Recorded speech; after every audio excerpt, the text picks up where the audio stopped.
जय सियाराम। आज हम समर्थ रामदास स्वामी जी की एक सुंदर कथा को श्रवण करेंगे। समर्थ रामदास स्वामी जब पति पत्नी लड़ रहे थे तभी अचानक भिक्षा मांगने पहुंचे समर्थ रामदास। समर्थ रामदास स्वामी जी एक पहुंचे संत थे। उनके जीवन के कुछ तय नियम थे और वह अपने नियम पर अटल रहते थे।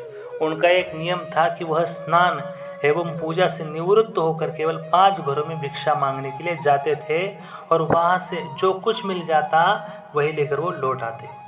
अब एक दिन वह ऐसे घर में भिक्षा लेने के लिए पहुंचे जहां थोड़ी देर पहले ही पति पत्नी में लड़ाई हुई थी। पत्नी गुस्से में थी। स्वामी जी ने घर के बाहर से आवाज लगाई, भिक्षाम देहि, भिक्षाम देहि। उनकी आवाज सुनकर वह स्त्री बाहर आई। उसके हाथ में कुछ गंदा कपड़ा था। तो स्त्री ने उस गंदे कपड़े को गुस्से में स्वामी जी को दे दिया और कहा, ए ले लो भिक्षा।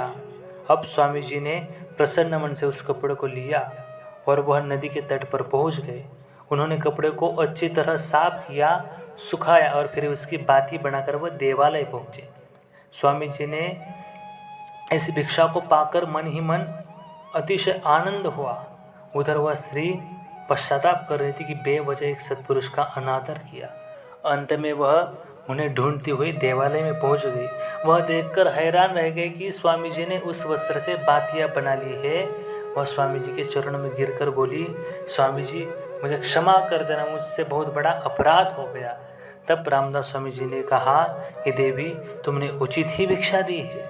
तुम्हारी भिक्षा का ही परिणाम है कि देवालय रोशनी से जगमगा रहा है और उसका लाभ अनेक लोगों को मिल रहा है। तुम अगर भोजन देती तो वह सिर्फ मेरे काम आता, लेकिन तुमने जो भिक्षा दी है वो सबके काम आ रही है। तो देवी, तुम्हारे ऊपर श्री राम जी ऐसे ही कृपा बनाए रहे। ऐसे कहकर समर्थ रामदास स्वामी जी ने उनको आशीर्वाद दिया। ऐसे विचार के थे समर्थ रामदास स्वामी। जय जय रघुवीर समर्थ।